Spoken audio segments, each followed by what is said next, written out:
Arratsaldeon. Bueno, hasiko gara, Falta zaigu pertsona bat, baina heltzen denean, sartuko da eta normal inkorporatuko da plenora.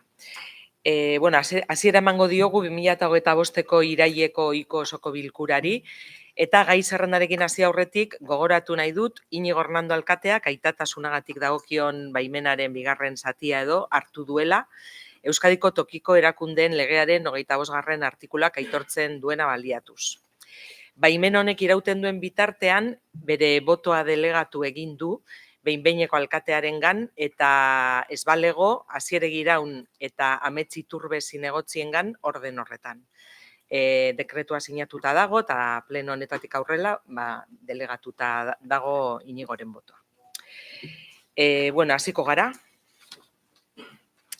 Bat, ebazpen zatia, parte resolutoria, lehenengo puntua, 2025ko uztailaren 30ko osoko bilkuraren bideoaktaren onespena hala badagokio.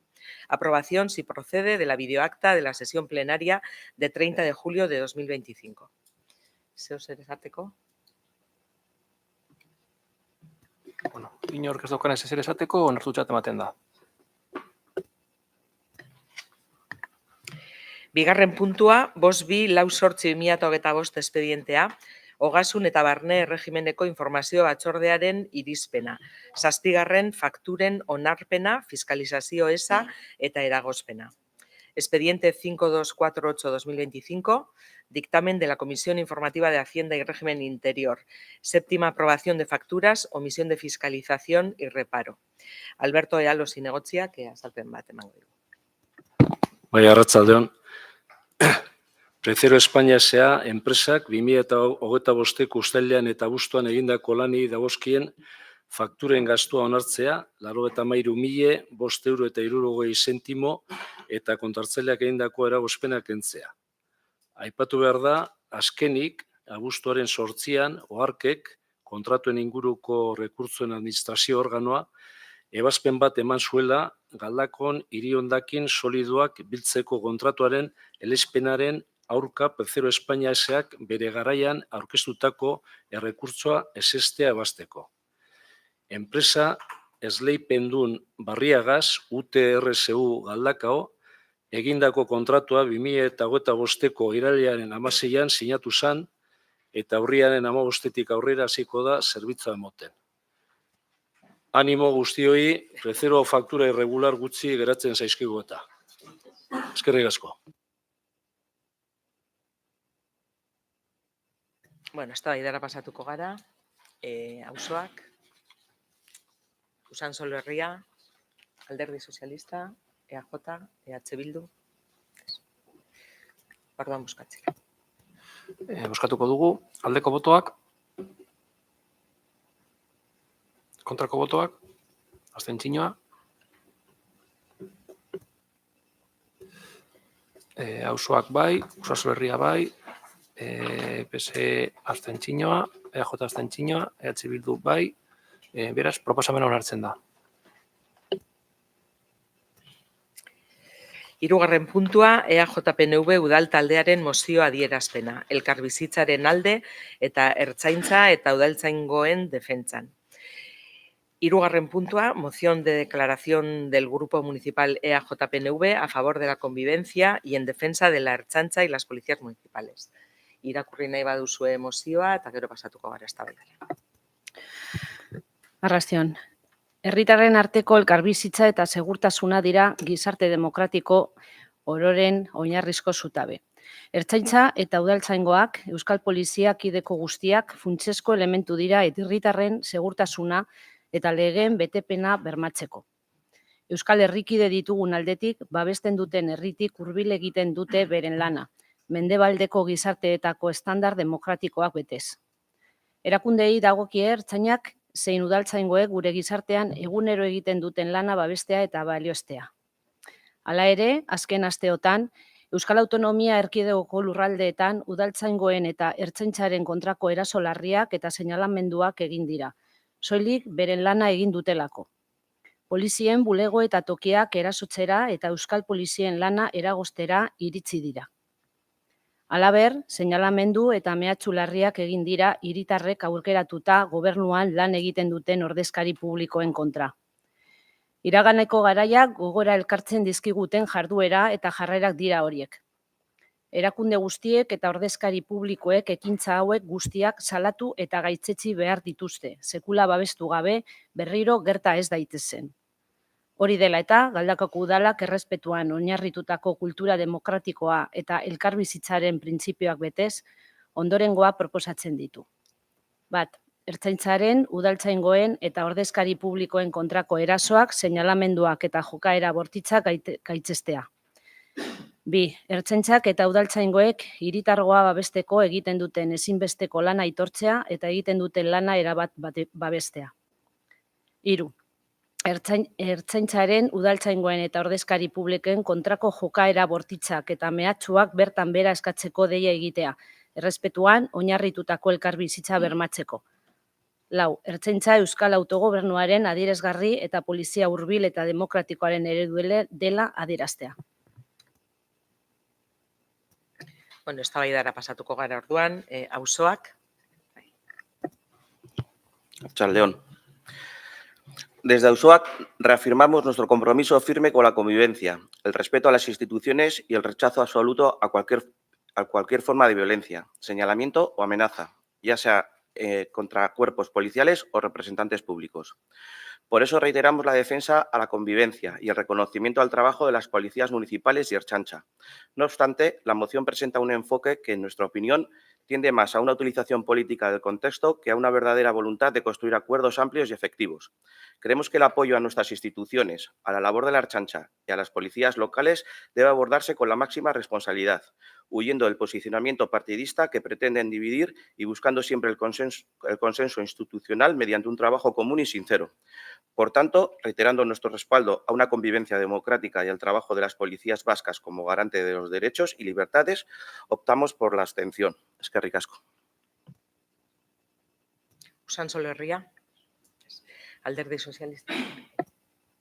Vale, arratsaldeon guztioi. Bueno, nosotros vamos a dar una explicación para explicar, valga la redundancia, el sentido de nuestro voto, que va a ser a favor de la moción, ciñéndonos a los 4 puntos que la propia moción propone y bueno, reflexionando sobre por qué, a nuestro juicio, si nos ceñimos a la literalidad de estos 4 puntos, pues es muy difícil no estar de acuerdo con lo que dice la moción, ¿no? En primer lugar, cuando habla de condenar los ataques, señalamientos y actos violentos contra Ertzaintza, policías municipales y representantes públicos, bueno, es difícil no estar de acuerdo con eso, ¿no? Se han producido en diferentes lugares de Euskadi y también en algún municipio cercano de aquí ataques directos y personales contra personas concretas por ser policía, Ertzaina o por tener un determinado cargo público. Es decir, no estamos hablando de protestas genéricas o de reivindicaciones políticas, sino que estamos hablando de ataques personales y entendemos que eso, una institución como es un ayuntamiento, pues debería ser fácil de condenar. Los siguientes 2 puntos, el punto segundo y el tercero, cuando habla de reconocer la imprescindible labor que tanto la Ertzaintza como las policías municipales realizan para proteger a la ciudadanía, y cuando habla de poner fin a las conductas violentas y amenazantes contra Ertzaintza, policía y representantes públicos, pues en la misma línea nos parece muy difícil no apoyar esos 2 enunciados, ¿no? Yo creo que cualquier institución pública tiene que proteger y salvaguardar los derechos y la seguridad de sus servidores públicos, de sus trabajadores públicos. En este caso, la Ertzaintza y la Policía Municipal son trabajadores públicos, son servidores públicos. Los cargos públicos son representantes de la ciudadanía. Entonces, nosotros entendemos que por respeto a las instituciones públicas, por respeto a nuestro sistema democrático, estos 2 enunciados son 2 enunciados que cualquier fuerza política, cualquier sector político debería poder asumir con absoluta normalidad y con absoluta naturalidad. Y además, en un momento como este, en el que la cuestión de la seguridad o de la inseguridad está en el centro del debate político, podríamos hablar largo y tendido sobre las causas, las no causas, los diagnósticos, soluciones, etcétera, pero la realidad es que la cuestión de la seguridad está en el centro del debate político. Nos parece irresponsable y un error no hacer un esfuerzo como institución, como administración pública, como ayuntamiento, para hacer respetar o para prestigiar precisamente a los trabajadores públicos que se encargan de defender la seguridad, de proteger la seguridad de la ciudadanía de Galdakao, en este caso es la Ertzaintza o la policía municipal. Y por último, el cuarto punto, pues bueno, cuando afirma que la Ertzaintza es un exponente del autogobierno vasco, efectivamente no. La Ertzaintza tiene un historial o una tradición de haber defendido el autogobierno vasco frente a quienes lo atacaban, y quizá también precisamente parte de esa inquina que en algunos sectores hay hacia la Ertzaintza viene de que precisamente fueron parte de quienes defendieron el autogobierno vasco frente a quienes no lo querían. Entonces, nos parece que los 4 puntos, la literalidad de los 4 puntos que vienen recogidos en la moción, deberían ser muy fáciles de asumir con absoluta naturalidad para cualquier fuerza política que defienda una convivencia, la defensa de los trabajadores públicos que protegen nuestra seguridad, nuestras instituciones, y desde luego es muy importante no confundir los ataques personales con el legítimo derecho a la reivindicación y a la crítica política. Y yo creo que precisamente lo que se trata en esta moción es de marcar una frontera que delimita el respeto absoluto y las garantías que debe tener cualquier ciudadano para manifestar su crítica y su reivindicación política, y cómo al otro lado de la frontera, debemos rechazar cualquier actuación que utilice ese legítimo derecho a la crítica para hacer ataques personales a personas concretas por ser trabajadores públicos o por ser representantes públicos. Y por eso votaremos a favor de esta moción. EAJ. Bai. La defensa del orden público y la seguridad es un valor fundamental en un Estado democrático, y en este sentido las agresiones a los agentes de la Ertzaintza y Udaltzaingo deben ser condenadas firmemente sin ningún tipo de duda. Y aunque es legítimo criticar la actuación de las fuerzas de seguridad cuando éstas actúan fuera de los límites legales, esto no puede llevar a la tolerancia o la justificación de la violencia hacia los agentes de la Ertzaintza y de Udaltzaingo. En este sentido, pensamos que es importantísimo que cualquier discurso político sea claro en la condena explícita y firme de las agresiones a la Ertzaintza, y no eludir constantemente con posiciones y declaraciones ambiguas o eufemísticas como una forma de tolerancia o legitimación indirecta de estos actos y una falta de compromiso con el respeto a los principios democráticos, llevando el discurso una vez más al plano de la supuesta instrumentalización política de estos hechos, con el objetivo de criminalizar a toda la crítica social y política, así como la legítima protesta, lo que según EH Bildu es contrario a los principios democráticos. Lo que es contrario a los principios democráticos, señores, es que algunos contra toda norma y ley puedan hacer lo que les dé la gana, exigiendo además que se les deje hacerlo y no haya consecuencias al respecto, tratando además de criminalizar a quien está para que se haga cumplir la ley y las normas de las que democráticamente nos hemos dotado. La crítica y el rechazo se pueden y se deben expresar en una democracia, y esto se hace a diario. Pero no hablamos de esto. Hablamos de agresiones y amenazas contra cuerpos de policía vascos que son nuestros vecinos y vecinas, amigos y amigas y familiares, personas sujetas también a la ley y a su control. Pero en relación a esto, ¿a qué control quiere someter EH Bildu y otros a que se transgreda la ley?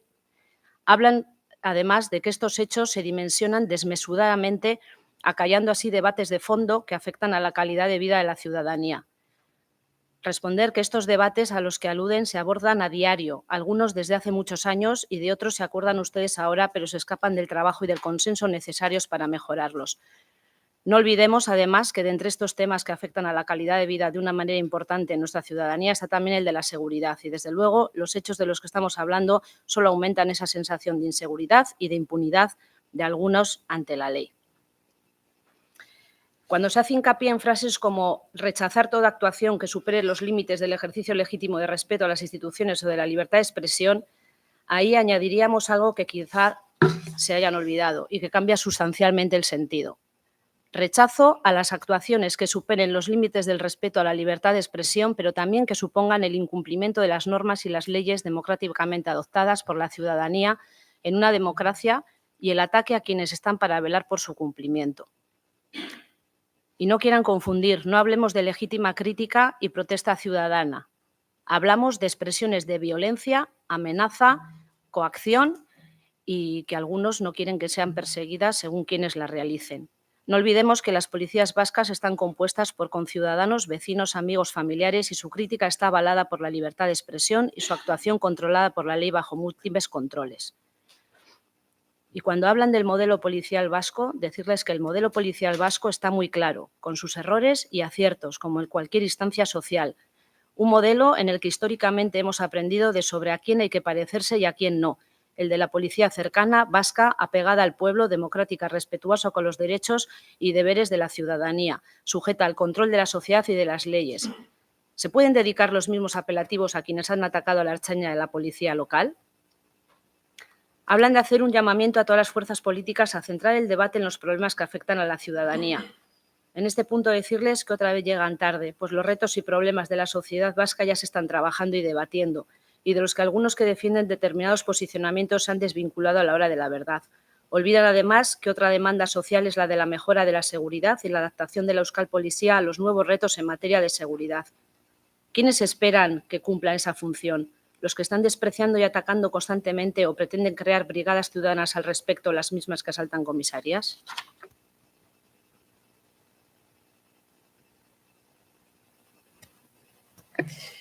Euskal Herria Bildu.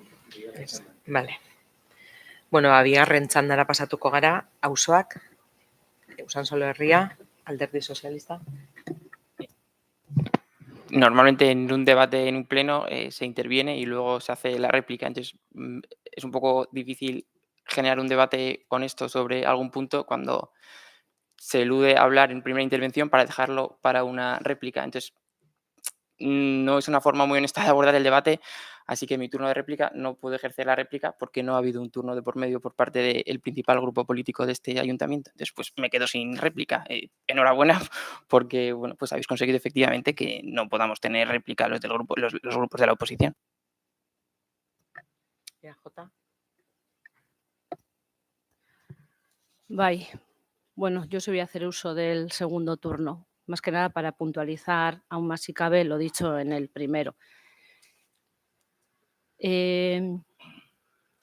Nos estamos ciñendo a mociones que ha presentado EH Bildu en otros municipios, que decir, también las hemos presentado EAJ-PNV, la misma que en el Ayuntamiento de Galdakao, en otros municipios, como decía. En base a esa contramoción, por llamarla de alguna manera, presentada por EH Bildu, como decía, en otros municipios, sí me gustaría hacer 5 puntualizaciones. EH Bildu minimiza de modo continuado los incidentes recientes, describiéndolos como sobredimensionados, pero omite que la Ertzaintza y las policías locales han sido objeto no solo de agresiones físicas, sino también de ataques verbales con un marcado componente de odio. Estos insultos, amenazas y deshumanizaciones públicas forman parte de una estrategia de hostigamiento que busca erosionar la legitimidad de los cuerpos policiales vascos. Negar o silenciar esta dimensión del problema es un ejercicio de parcialidad política, que además ha sido sustentado incluso desde algunas instituciones públicas. Segundo punto. Aunque EH Bildu presenta sus argumentos como una defensa de la crítica legítima, su falta de posicionamiento responde a la agenda de un partido que sistemáticamente cuestiona la autoridad de las instituciones policiales, da igual locales que autonómicas, incluso las que gestionan su propio partido. Se utiliza la libertad de expresión como escudo para justificar discursos que en la práctica alimentan una cultura de desprecio a la Euskal Policía con el fin de reforzar un clima de tensión social. Tercero, afirman desde diferentes foros que criticar a los cuerpos policiales nunca constituye un ataque a la convivencia. Sin embargo, existe una diferencia clara entre una crítica democrática y legítima y un discurso de odio que fomenta la hostilidad social hacia funcionarias y funcionarios de nuestro pueblo que cumplen con una función pública. Al negar esta distinción, el texto favorece un terreno ambiguo donde la violencia verbal y simbólica, el odio y su socialización queda justificada bajo la etiqueta de protesta legítima. 4. Se acusa a otros actores de instrumentalizar incidentes para criminalizar las protestas. No obstante, instrumentalizan el derecho a la crítica para promover un cuestionamiento estructural del modelo policial vasco, proponer uno alternativo sistémicamente indeterminado y abstracto, sin reconocer los ataques de odio que sufren los agentes. Es decir, se condena la politización de los hechos mientras se practica desde el extremo ideológico que presenta un odio crónico a la labor de la Ertzaintza y la Udaltzaingoa como a sus agentes. Por último, ustedes relegan los ataques a la Ertzaintza y a las policías locales a un plano secundario y desvían el debate hacia cuestiones sociales, sanidad, vivienda, cuidados, derechos laborales. Dichos problemas son muy importantes y, de hecho, no han sido ocultados ni evitados, sino que han encontrado su tratamiento específico. En este caso, por tanto, la estrategia es evidente. minimizar la gravedad de la hostilidad contra la Ertzaintza y las policías locales para impulsar una agenda política bien agendada en función de las próximas citas electorales que busca deslegitimar su papel. Podría continuar, pero sería un poco repetirme en el discurso. Sí haría hincapié en cuestiones que han ocurrido en estas fiestas de Santa Cruces, donde en la zona de las Toznas y más específicamente en infraestructuras municipales han estado plagados de carteles contra la Ertzaintza, carteles que no han sido retirados por este equipo de gobierno, por ejemplo. Otra cuestión que queda en el aire, llevamos un año esperando, quiero decir que es bastante demagógico, ¿no?, lo que plantea en muchas ocasiones EH Bildu, sobre todo en este tipo de mociones. Llevamos esperando desde mayo del 2024 a que el responsable político de seguridad de este ayuntamiento nos dé algún tipo de información respecto a cuestiones ocurridas de obstaculización del trabajo, por ejemplo, de la Policía Municipal en el último Gasteguna, cosa que no sabemos por qué, no tenemos información. Quiero decir, en Galdakao pasan cosas. Esto no es una cuestión de política general. No, en Galdakao también pasan cosas. Pasan cosas de las que EOJPNV hemos denunciado y que seguimos esperando. Entonces, creo que es este momento aprovecho para ponerlas también encima de la mesa. Eskerrik asko. Euskal Herria Bildu.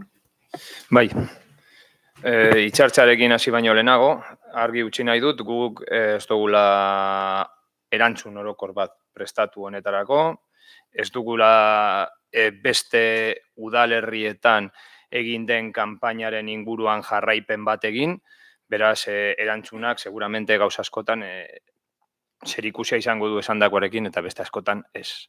Arrazoia ematen diot Alderdi Sozialistako kideari, Victorri, esaten duenean, agian, esan beharko nukela lehenengo txandan, eta ez bigarrenean, gauza hauek gertatu ez daitesan. Eta bigarrena, guk esaten duenean urtebete ez dugula erantzun, guk eskatu genituen txosten teknikoak eta gure teknikariak eta arduradunak joan ziren erantzun hori ematera batzordean. Orduan, ez nuen nik neuk erantzun zuzenean, baina bai udaletxeko arduradunek erantzun zutela horri buruz eta beraien iritzi teknikoa eman zutela. Hori izan da, mozio honi buruzko erantzunarekin jarraituko dugu. Galdakoko alderdi jeltzaleak gizartearen segurtasunaren eta elkarbizitzaren bermearen ikuspegi sinplista aurkezten digu gaurkoan. Galdakaotik kanpo izandako gertaera isolatu batzuk oinarri hartuta. Ez gatoz bat, adierazpen askatasunaren muga oinarriak gainditzen dituzten gertakarikin, baina horren aurrean gehiegizko jardun interesatua saiestu behar dela uste dugu. Argi ikusi den lez. Bi ideia nabarmendu nahi genituzke gure hitzartzean. Lehenengoa, orain esandakoaren ildotik, gaitzetsi egiten dugu gertakari horien instrumentalizazio politikoa, kritika sozial eta politiko osoa kriminalizatzeko. Bai eta bidezko protesta ere. Logika bat inposatu nahi da, non indar polizialekiko eta edo horiek zuzentzen dituztenekiko ezin egon edo zalantza adierazpen oro, eraso onartetzintzat interpretatzen diren automatikoki. Eta hori printzipio demokratikoen aurkakoa da. Polizia kidegoen jarduera kritikatzea, haien funtzionamendu eredua zalantzan jartzea edo abusu gertakariak salatzea, ez da bizikidetzaren aurkako erasoa. Bizikidetzaren aurka egiten duena kritikarako aukera ezabatzea da. Erakundeak kritikaren aurrean blindatzea eta erakundeen gaitzespenaren balioa utzaltzea.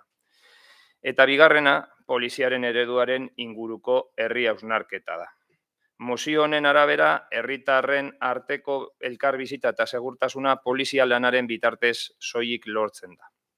Beraz, horren arabera beste dozein esku hartzeren beharrik gabe, poliziak elkarbizitza eta segurtasuna bermatuko dizkigu polizia hori kudeatzen duen elitea edozein delarik.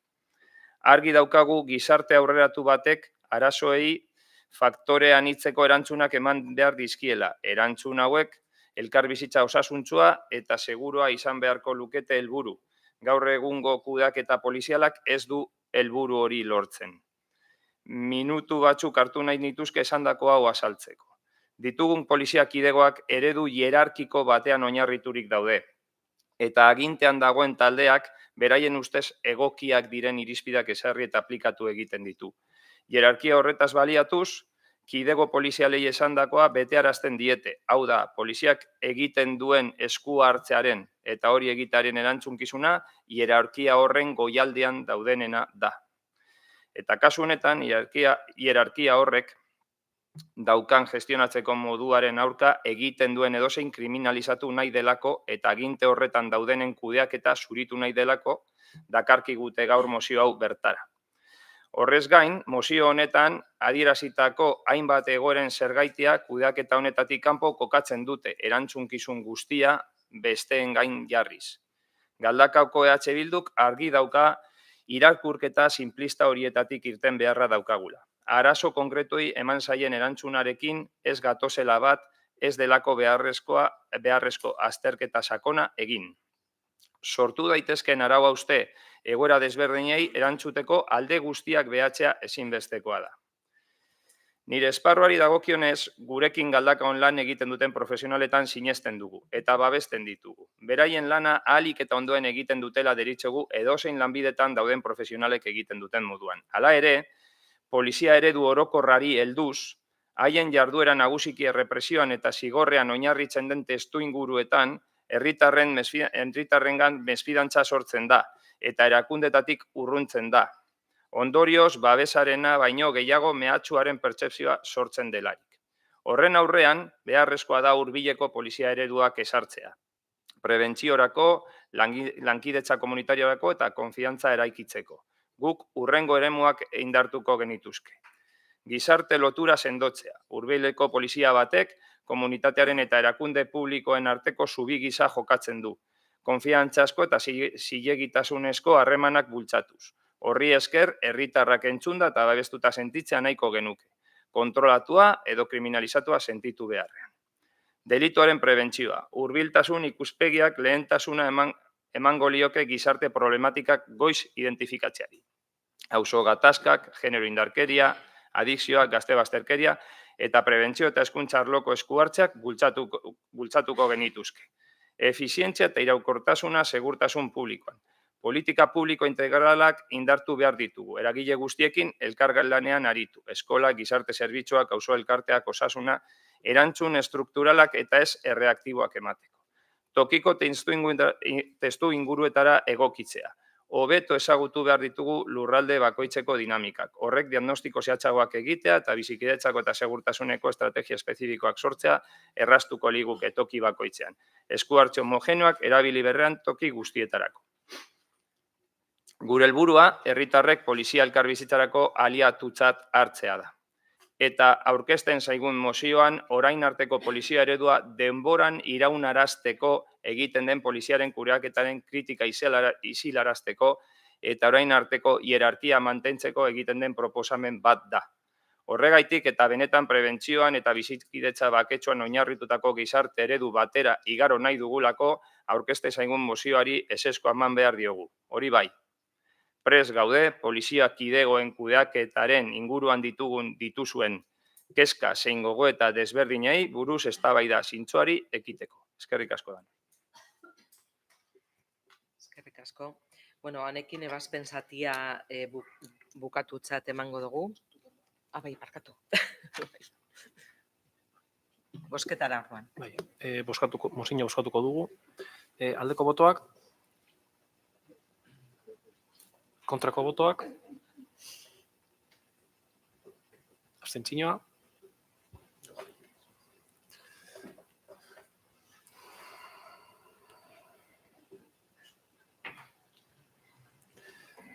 Auzoak abstentzioa, Euskal Herria abstentzioa, alde, EAJ alde, EH Bildu kontra, beraz, mozioa ez da onartzen. Bai, bueno, eskerrik asko. Esaten nuen bezala, hori ebazpen zatia ja bukatuta, pasatuko gara kudeaketaren kontrolera.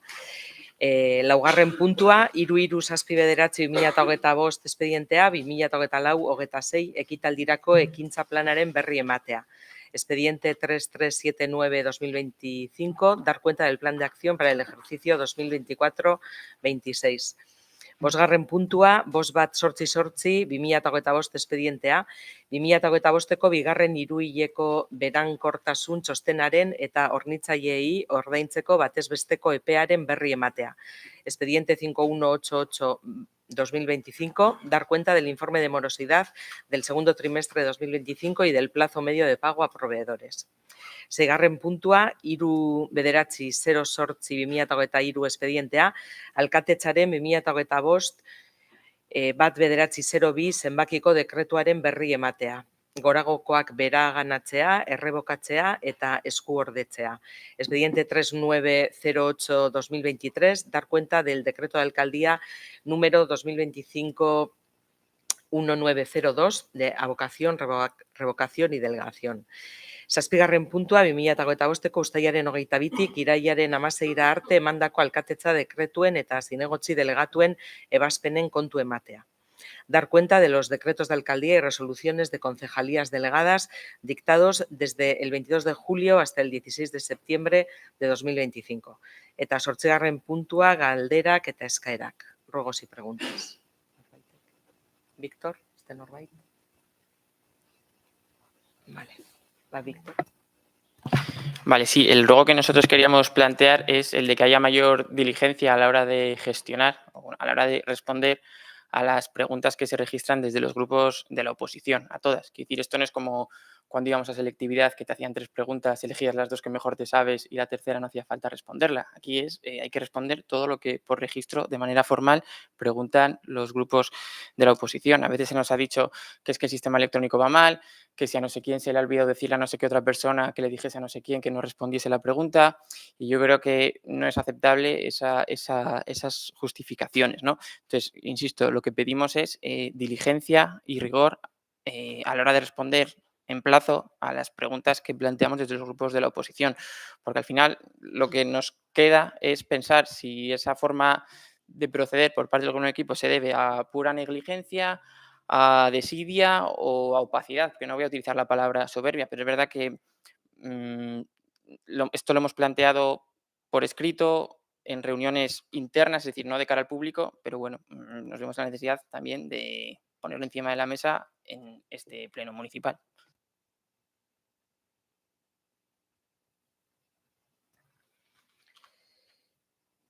Bueno, jasota, ez dakit, batzutan gauza zehatzak planteatu dituzuenean esan dizuegu, begiratu ditugu, atzerapenez arazoren bat gertatu bada, eta uste dut albezain pronto erantzun direla. Baina, bueno, zer pendiente badago, gero hitz egingo dugu eta saiatuko gara lehenbailen erantzuten. Besterik ez badago, bukatutzat emango dugu osoko bilkura.